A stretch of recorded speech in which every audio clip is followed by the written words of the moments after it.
And thanks, Simon. That's brilliant. That's really great. I'm going to, as you perhaps expect, show you some pictures of our work, our built projects. I'm going to show you some other pictures of some sort of more fanciful paper projects as well.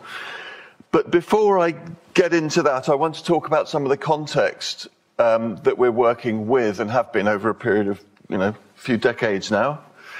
And I hope this isn't going to seem too London-centric. I think some of the issues that we face in London are rippling out into the provinces and across this country at the moment, not least the problem of the commodification of housing and the poor management of the land economy of this country by governments of both complexions really since the late 70s.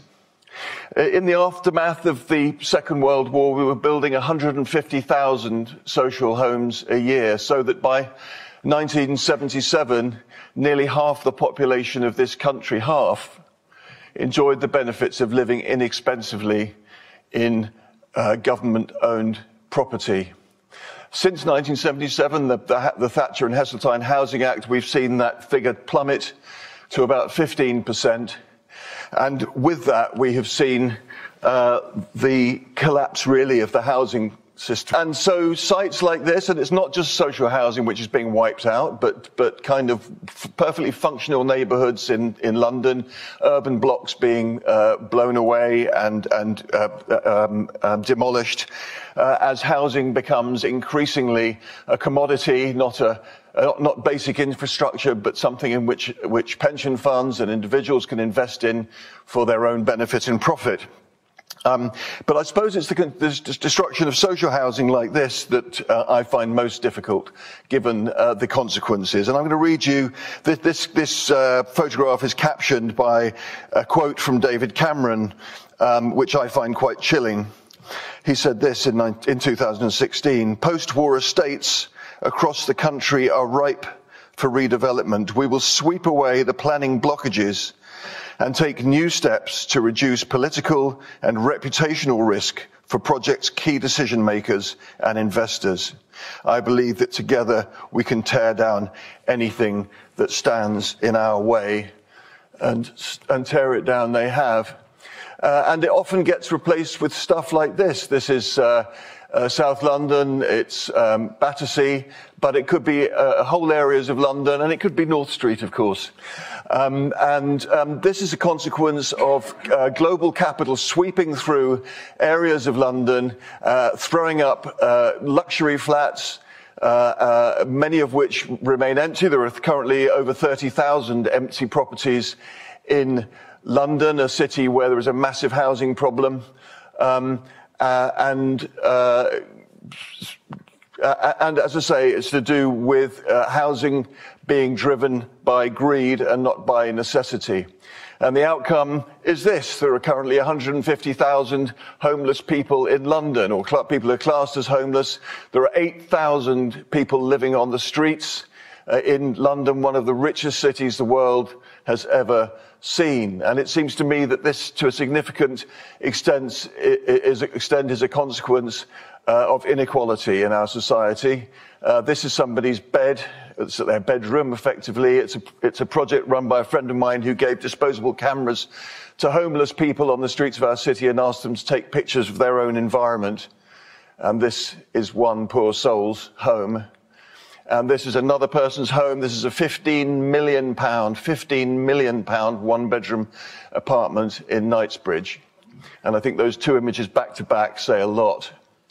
There are 500,000 empty homes across the UK at the moment. I've talked about the ones in London, which are predominantly unoccupied investment properties. But there are numerous streets like this in parts of our country which are suffering as a consequence of the decline of industry, of the fishing industry, of steel industries, of shipbuilding. And sadly, this is not an uncommon sight. So that's about the sort of political context for housing, urban housing.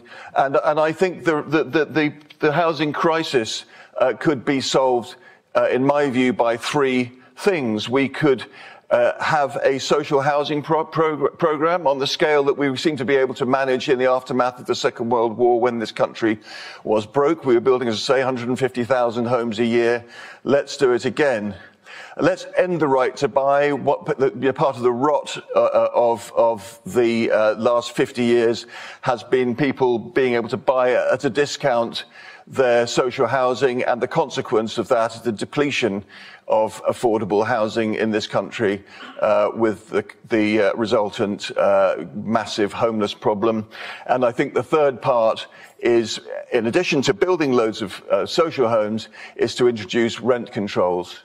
And I think if you did those three things together, there would be no housing crisis. But this brings me to a more sort of, you might call, conventionally architectural observation. This is an image of the city of Naples, and it reminds me to think with you about the idea of architecture in cities really being nothing until they're occupied by people.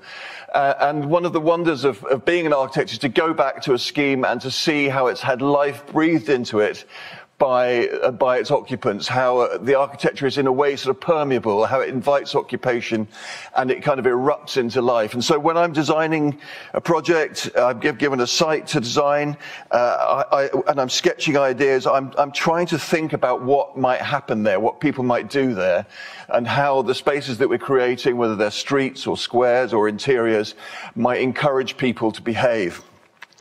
And so it's an idea about sort of permeability in an architecture which invites occupation. And I've got another quote from you, this time from somebody who I admire immensely, the great Walter Benjamin, who in his book One Way Street, written in the 1920s, described in each chapter a different European city. And the chapter that really captures my imagination is the one that describes the city of Naples and this extraordinary relationship between people and cities. On the one hand, we design our cities, we build them, but then they sort of come back and impact on our lives. And they limit us and constrain us or liberate us, depending on how they're designed. Anyway, Benjamin puts it better than that. He says this, the passion, so he's talking about Naples, the street in Naples. The passion for improvisation demands that space and opportunity be at any price preserved. Buildings are used as a popular stage. They're all divided into innumerable, simultaneously animated theatres. Balcony, courtyard, window, gateway, staircase, roof are at the same time stages and boxes. So he's describing a sort of theatrical scene in which we as city developers, the city dwellers, are both actors but also kind of observers in an audience. As porous as the stone is the architecture. Buildings and action interpenetrate in the courtyards, arcades and stairways. In everything they preserve the scope to become a theatre of new unforeseen constellations. The stamp of the definitive is avoided. No situation appears intended forever. So that's a quote that comes back to me, and a thought about designing buildings and cities which come back to me again and again when I'm trying to think about our work and our design. So this is an image which reminds me to speak about the street. A city like London, and I don't know if it's the same for Guildford, but it's something that is relevant to most cities. In a city like London and Brighton, where this is 70% of all the buildings are houses or housing. So the city is made, to a great extent, is made of housing. It's what, when it's arranged into a street, is what compresses social activity into kind of narrow spaces and brings us into close proximity with one another. It's what surrounds our squares and creates a sense of enclosure, which we get here and in many of the images that Simon was showing earlier on, a sense of feeling really sort of cocooned and enclosed by the spaces which are created. And those spaces, as I say, a great deal of the time are created by houses or housing. So when we're designing our housing, we try to think of it from an urban perspective. And one would hope that that would be the kind of mindset which would be governing people who are designing these new projects in Guildford, North Street being the example I know a little bit about. I mean, streets are amazing. I mean, you will say, well, we know what a street is. Why is he talking about that? But they have an amazing sort of function. They bring people of different racial groups, of different social groups, of different ages, of different economic groups. They bring them into close proximity in a way that no other space really does. They're fascinating. They belong to everybody and they belong to nobody. A well-designed street gives you clues about how to move through the city, about how to navigate and find your way. It's a space which makes people feel safe because they're kind of overlooked by the buildings on either side. One of my great heroes is Jane Jacobs, who wrote a wonderful book called The Death and Life of the Great American City. And she talks about eyes on the street and the public space of the street feeling safe when it's well designed. And a street like this is rather wonderful because it has a multitude of different types of uses on it. There's a pub on the corner, there's cafes, there's shops, there's people living there, there's a cinema. So it has a sort of rich and complex kind of social and functional existence. So we're in Marrakesh again, and this is the square at the edge of the city of Marrakesh. And I think it exemplifies for me what public space can be. It's a space which is kind of relatively empty in the heat of the day, but in the cool of the evening, for the last 1,000 years or so, the alleyways of Marrakesh have emptied into this extraordinary space. It's not a space that's made by monuments. It's quite sort of humdrum in a way. It's created by the sort of people who go there, and the temporary architecture, little kitchens and stages and, parasols and so on, which kind of get pulled out into space. And again, this sort of wonderful theatrical scene unfolds each night. And as I say, it kind of belongs to everybody. It belongs to nobody. And it's a space in which people can express themselves quite kind of freely. You get storytellers and snake charmers and, as I say, temporary kitchens, and it's a fantastic kind of social scene. And it kind of feels like it's quite free in the way that it kind of enables people to behave. And that reading of the space is reinforced by its name, because this space is called Jama al-Fanar, which means a mosque of nothing. And I really like the idea of public space being a mosque of nothing, a space in which kind of anything goes and you can be who you want to be. And again, that reinforcement, that description of this space is reinforced by the fact that behind us, behind the photographer, is the grand mosque of Marrakesh, walls 2 meters thick, symbolic of a sort of unchanging ideology, and its counterpoint in this lovely sort of free space, in constant movement and in contrast. So again, an example of what I feel is kind of fascinating about what public space can be. So this is our office in King's Cross, and I wanted to talk to you just very briefly about our method and the way that we work. We work with models a lot. I love having a shop front on the street and it feeling part of the city that we in a way serve.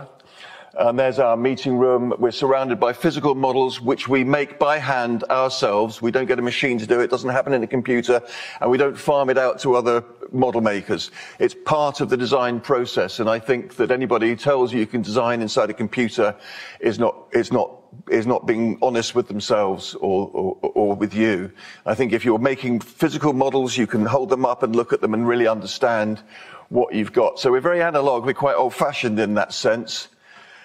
There's our roof terrace. We have our lunch together, and there's our little team. And the other thing, as well as working with physical models made with sort of scalpels and bits of card and stuff, is that we work by hand with sketches. So we develop our schemes by overlaying sketch upon sketch, and the scheme kind of developing in a sort of iterative way. And a bit like being able to sort of hack bits off a model, which I do. I like also to it's a very dynamic process, sketching by hand in a way that it really isn't in a computer. You can really feel kind of in control, and these sketches can be produced really quickly, much more quickly than somebody sitting plodding along with a computer. And here's a sort of physical model of one of our urban designs in London. So that they work quite well at a kind of a big urban scale. So streets cutting through and so on. Getting in closer and looking at, the fenestration of a project and how it relates to public space. And then into an individual part of a terrace of buildings, looking at this sort of getting in closer again and being able to see the interiors. So you'll be getting the picture. I'm a bit of a fan of models. So this brings me to the first of the built projects I'm going to show you. It's an urban design, but it was a competition which simply asked for some housing. But so that's the kind of extent of the site. And I think most people were expecting a block sitting in the middle of the site, probably with a fence around it. We did the reverse. We pulled the buildings to the edge, and we created two new routes through the project, one there, and at their intersection, they open out. It opens out to create a little square in the middle. So rather a contextless drawing, but it shows the scale of the project. It's 3 stories high. And what's happening here is that they're not houses in the conventional sense. It's one house on top of another. So that door there leads into a ground floor flat, and that has a rear courtyard. And that gate there leads up steps into a little 2-story house, sort of sitting on top. There are shops on the front, and there's a doctor's surgery over here. So it's conceived as a piece of city. And although the competition, which we entered to do this, simply asked for some housing, we said on our competition sheet, this scheme is a celebration of the public social life of the street. So it was very clear there was a sort of an intention which was urban. And our clients said to us, well, we're a bit worried about, the housing being directly onto the street. Why aren't there any front gardens? And, so I showed them places like this. This is actually the house I live in Brighton. And what can sometimes happen when somebody takes control of the space in front of their house. They said, well, we're not sure about one house sitting on top of another. And I took them down to South London and showed them this project. These are called cottage flats. So there's a flat up there and a flat down there, and they have their own front doors onto the street, and the same here. So a lot of our stuff is reinterpreting, stealing, you could say, ideas, historical ideas, and reinterpreting them in a kind of modern context. People said, well, we can't have these roof terraces. And so we took them down to South London, to Pullens buildings, and showed them this extraordinary piece of urbanism, late Victorian urbanism, which was to have been pulled down as substandard and slum housing, but was thankfully saved by the residents who kind of threw themselves under bulldozers to prevent it from being lost. And these are roof terraces at second floor level. And so we're able to reassure ourselves by these sorts of precedents, but also able to reassure our clients by sharing them with them. These are examples in Portugal of courtyard housing and of terraced housing. And here's our built project. So these are little first floor courtyards and those little ground floor courtyards. Everybody gets their own front door on the street, and everybody gets their own piece of outside space in the form of a courtyard or a roof terrace. So it's very different from an apartment building. It's quite a dense project. You can see there's a lot of homes here. And other schemes which went in for this competition were 4- and 5-story blocks sitting in the middle of the site. But by pushing the buildings down and allowing them to spread and fill the whole site, we were able to get the same number of homes, but give people the all-important sort of front door on the street, with the possibility of their identity being expressed, in the space in front of their house, rather than high up in some tower block. And so this is how the building fronts the street. These photographs are taken very soon after completion, so the trees are a bit pathetic. They're now quite big and bushy, and there's also little sign of occupation. We'll come back to that in a second. But, balconies overhanging the street, oriel windows, which are become like little sort of display cabinets when people put flowers in them, but also a means by which somebody can lean out and look up and down the street. And there's the gates to the upper homes and the front doors to the lower ones. A lot of repetition in the project, but there are also moments where we felt that the city was demanding something more complex. So a prominent corner like this, and the sort of possibilities of a lovely sort of curving corner catching the light.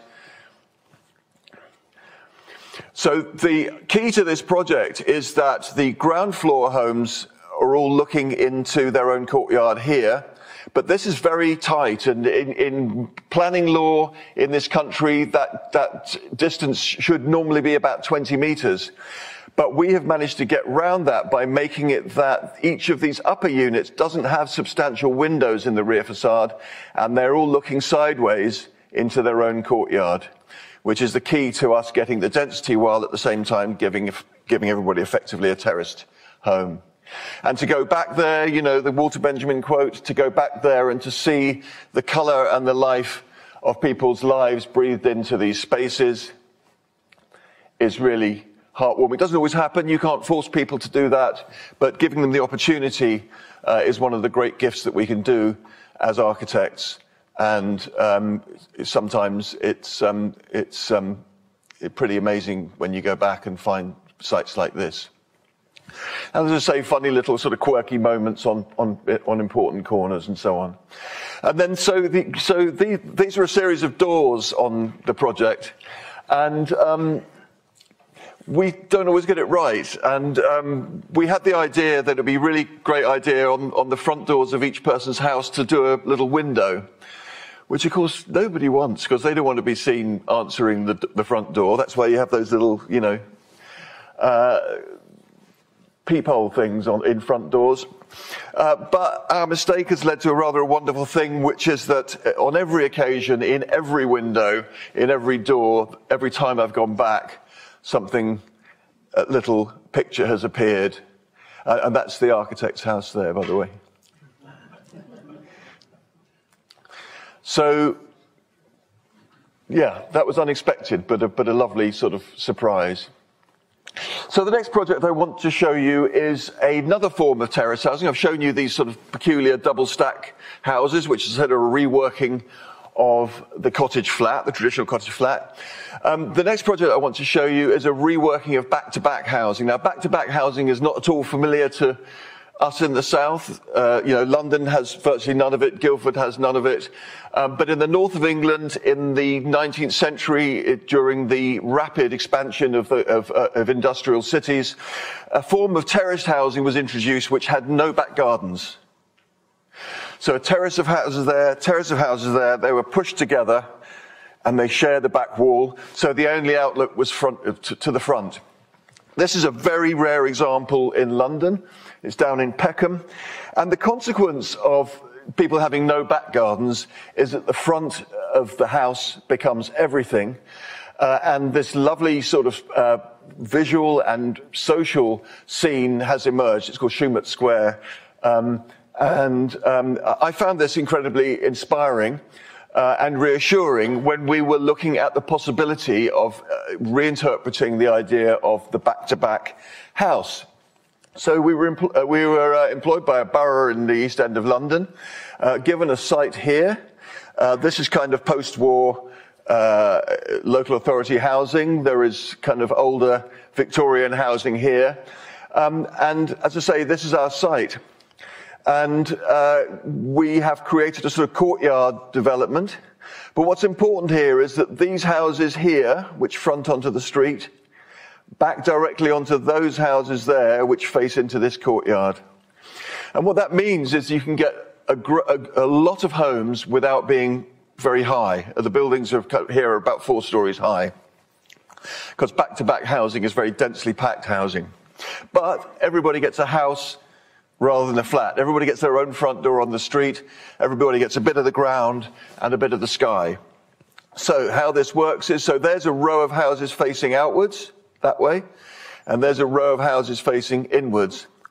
Each house is 4 stories high. You've got a kitchen, diner, bedroom, and then a living room on the top floor, which looks out over the street, but also looks into its private courtyard.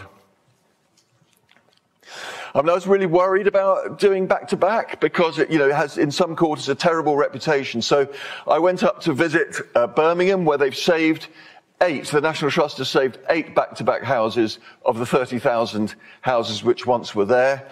And I thought they were very interesting. And clearly the houses which were knocked down in the 60s were falling apart. They hadn't been properly maintained. The sanitation was dreadful.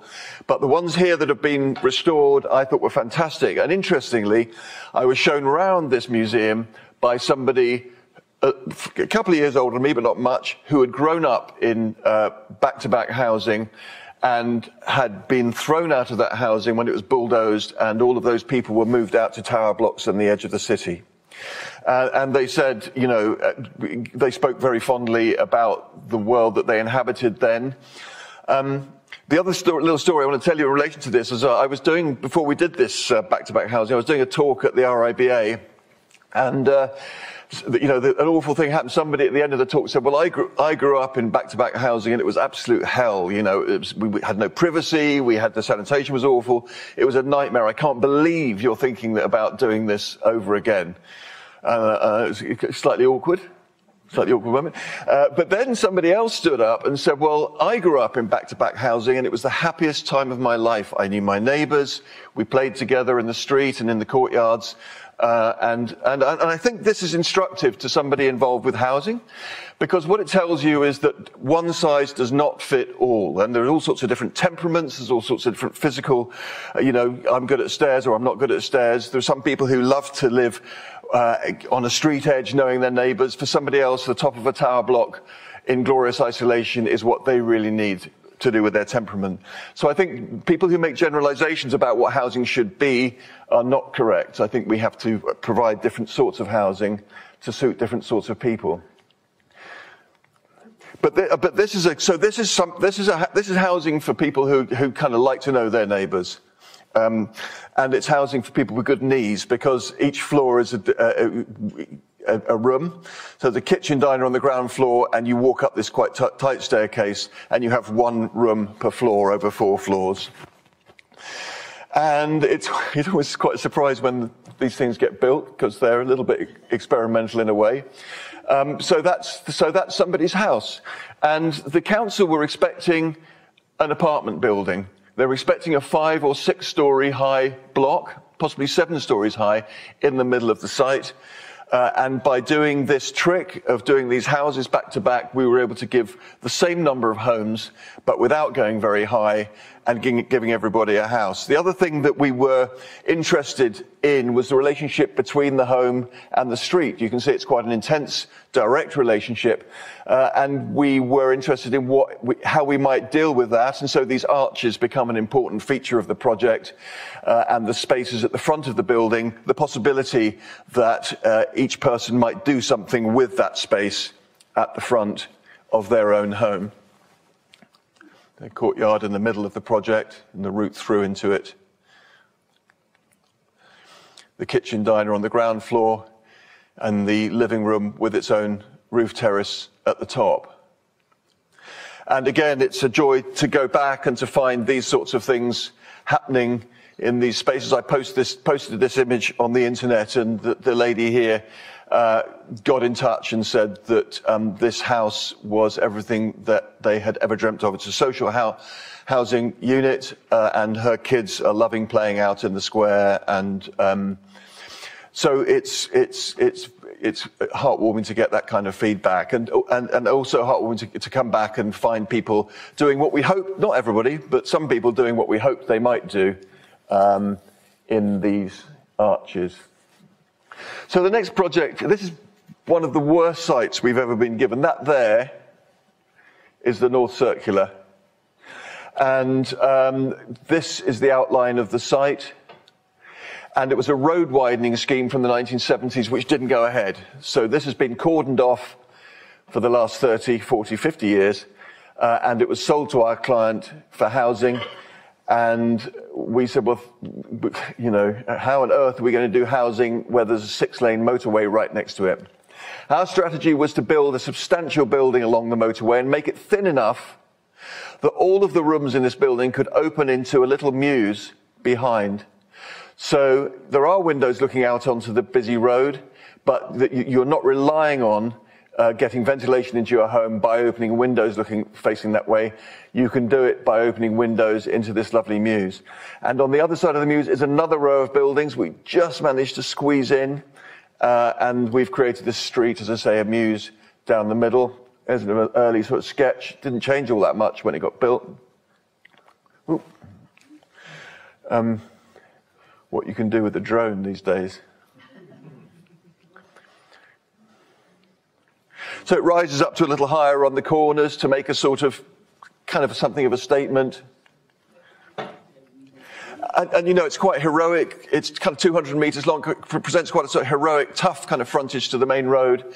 But when you go in behind, there's this very domestic feeling mews. And you can see already people are starting to make use of these terraces and to plant plants. And when you're in that space, you'd never know the motorway was there. It completely cuts out the noise, the pollution, and people who live in that block, you know, enjoy the benefit of using these roof terraces.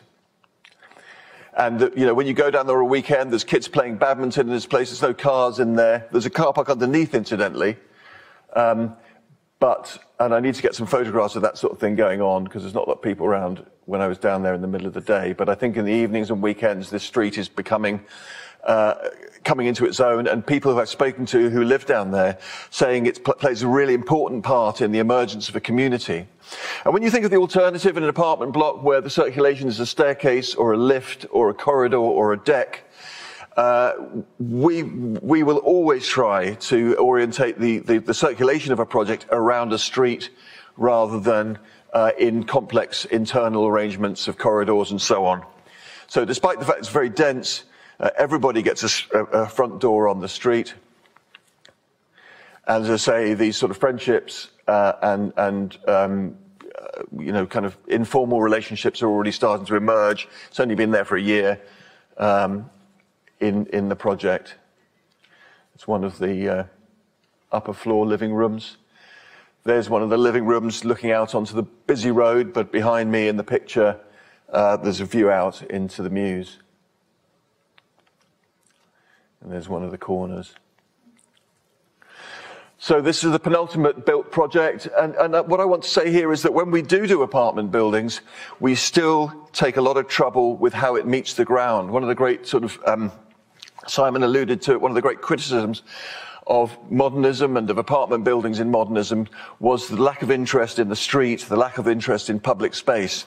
But when we do them, and this is a 5-story building, we're now doing 7- and 8-story buildings, and indeed a 10-story building, we still really worry about the relationship with the street. So these are all maisonettes which occupy the street edge, each one with its own entrance into through a gate, through a courtyard, and each one with a space there on the ground floor, but an additional first floor roof terrace.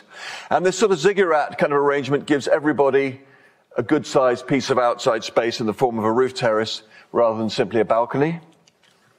When you go around the back of the building, there's an additional courtyard. Again, a photograph taken before people had really moved in. Interiors. I think there's another thing that happens when buildings get bigger. They get more difficult to manage from the perspective of a designer. So the temptation is to simplify things, as Simon said. So we want to retain the sort of visual complexity that you can get with smaller buildings, even when we're working at a big scale. So quite a lot of variation here. And again, amazing when you go back and this sort of thing's going on. You can tell that the place is really loved.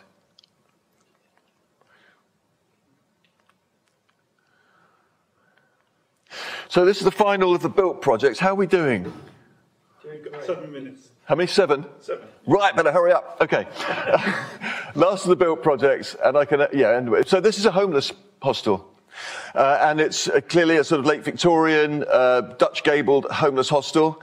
And here is the building fronting onto a street in North London, and a very, very deep site. So we encouraged our client, who was Camden Council, to retain this front building and to do something better with this back area. Mostly homeless hostels are like this. You walk through, a miserable entrance into a corridor. So you've got people with mental health problems. You've got people who've been kicked out of their social housing, been kicked out of the house by their parents, haven't been able to keep up rental payments, and this is where you end up. And it would do any of our heads in, wouldn't it, to walk down a corridor like this to get to the place where you're going to sleep. And so we've often questioned whether this is the right way to organise homeless hostel accommodation. So we decided to build a sort of quadrangle garden. And there's the existing hostel. And in order to make it feel less institutional, we gave each person their own little minute house, rather like a kind of almshouse, although these are absolutely minuscule. The funding really only enabled us to build 16 square meters per person. So each of these houses is pretty much as far, is my kind of reach. And the entrance area to our hostel was much more welcoming and much more relaxed. Usually you walk into a hostel and there's a door, two doors, and a kind of, you get through there and a little Dickensian kind of windows, I need somewhere to stay.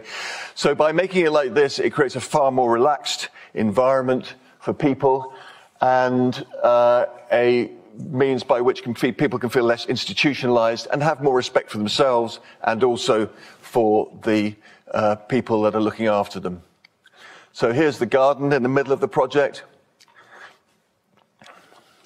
And I'm going to read you what we said to Camden when we introduced this idea to them.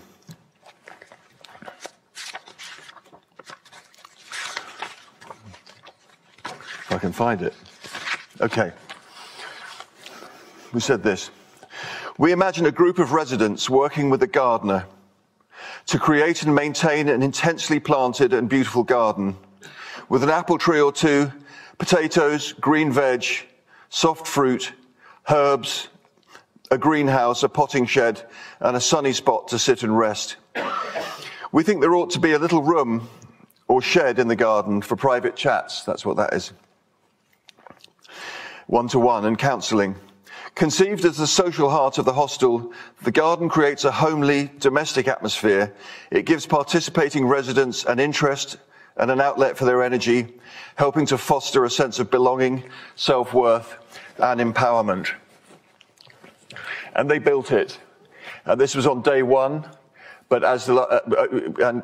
COVID's made it difficult, but they have employed a gardener to work with residents in a sort of, supportive setting to encourage people who might otherwise be sitting in their rooms freaking out to come out of their rooms and get involved in the gardening project. This is another hostel we did where the gardening project, I have some photographs of the gardening project, and it's incredible to see people, many of them are suffering awful depression, schizophrenia, substance abuse problems, come out and talk about their own experiences of a garden, the garden that their mum had, or the plants that their dad had on a windowsill outside their house. And it being something that brought them out into the fresh air, but also into contact with one another. And the staff in these places do a wonderful work, but the relationship that develops between homeless people in a hostel like this is really important. And a space like this can really help those sorts of relationships to flourish. There's one of the little houses in the hostel.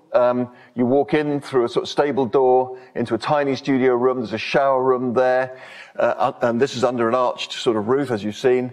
And then you go up and onto a bedroom platform. There it is. There's the model. A view out into the garden.